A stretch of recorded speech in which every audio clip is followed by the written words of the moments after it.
안녕하세요. 20대 백수 제리입니다. 저번 영상에서 잠깐 말씀드렸던 육각형 인간에 대해서 이야기해 볼까 합니다.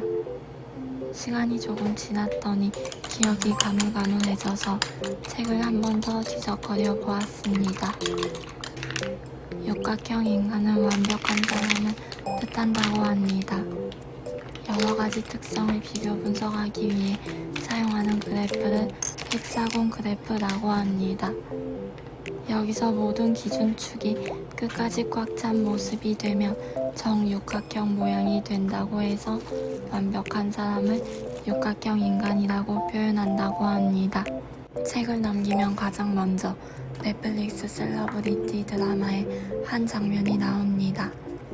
저도 이 드라마를 굉장히 흥미롭고 재미있게 보았습니다. 오미네라는 인물은 SNS 최고 셀럽이면서 연 매출 수십억 원에 달하는 유명 패션 브랜드를 운영하는 사업가입니다. 이 인물은 평범한 가정에서 자랐다는 사실을 숨기고 마치 부잣집 딸인 것처럼 과거를 포장했습니다.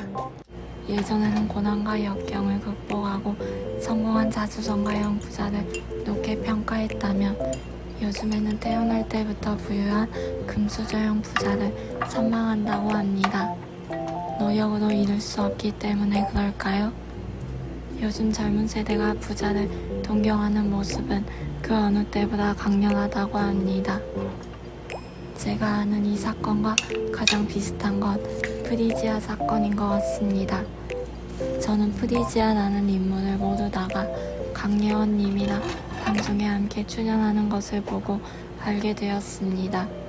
그 뒤 가쁜 논란을 시작으로 아버지 직업 등 여러 사건으로 보이지 않았습니다.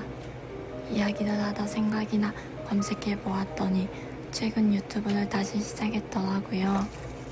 가쁜 논란은 일부 인정했지만 집안과 아버지 직업에 대해서는 별다른 해명 없이 지나갔던 것 같습니다.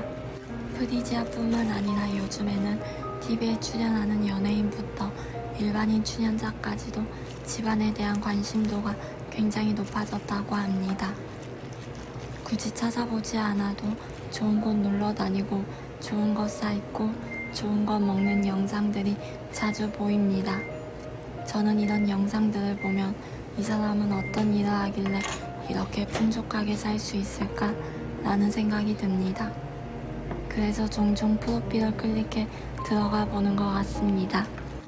이런 영상을 볼 때면 부러운 감정이 가장 크게 드는 것 같습니다. 사람을 외적으로 평가해서는 안 되지만 누군가 처음 만났을 때는 그 사람의 내면에 대해서 잘 모르기 때문에 일반적으로 겉으로 보이는 것으로 그 사람의 첫인상이 결정되기가 쉬운 것 같습니다. 유튜브에서 길 가다가 슈퍼카 모는 사람을 만나 직업을 물어보는 영상을 보신 적이 있으시나요? 원래 다니엘 맥이라는 인물이 처음으로 시작했다고 하는데 이제 우리나라 영상에서도 많이 보이는 것 같습니다. 이뿐만 아니라 개그우먼 엄지훈 씨가 VIP 서비스를 직접 체험해보는 상팔자라는 웹 예능도 높은 조회수를 기록했다고 합니다. 저는 이 영상을 짤막하게 봤던 기억이 있습니다. 책에서 소개되어 다시 한번 시청해봤는데 우리가 현실에서 체험해볼 수 없는 세상의 영상으로 간접 체험함으로써 느껴지는 재미가 있는 것 같습니다. 현실에서 누릴 수 없는 것들을 보며 살면서 한 번쯤은 저렇게 살아보고 싶다는 생각이 드는 것 같습니다. 요즘에는 한강뷰 아파트 일일 체험하기, 대치동 아파트 체험하기 이런 것들이 있다고 합니다. 살아볼 수 없을 것 같은 아파트에 일정 금액을 내고 일정 시간 또는 일정 요일 동안 체험해 볼 수 있기도 하고 내가 이사갈 동네를 미리 체험해보는 용도로도 이용한다고 합니다. 최근 유튜브에 추신수 선수 아내인 하은미 씨가 미국에 새로 지은 집 영상을 공개했습니다. 우연히 봤는데 이건 집이 아니라 고급 리조트 같았습니다. 이런 집에 사람이 살 수 있구나 라는 생각이 들었던 것 같습니다. 거리가 너무 느껴져서 그런지 부러움의 감정보다는 경이 높다는 생각이 들었던 것 같습니다. 세상에 완벽한 사람이 존재할까요? 저는 타인이 보았을 때 완벽한 사람은 존재하지만 본인 스스로 완벽하다고 생각하는 사람은 없을 거라고 생각합니다. 제가 전에 인터뷰 기사에서 종종 봤었는데요. 대부분의 사람들이 볼 때 정말 외적으로 완벽한 연예인에게 외적인 콤플렉스가 있냐는 질문을 했더니 있다고 대답했습니다. 저는 이 대답이 조금 의외였습니다. 정말 다시 태어나도 이보다 완벽한 외모를 가질 수 없다는 생각이 드는데 콤플렉스가 있다는 게 놀라웠습니다. 그들이 말한 콤플렉스는 타인도 충분히 느낄 만한 것도 있었지만 정말 본인만 알 수 있는 미세한 차이의 콤플렉스도 있었습니다.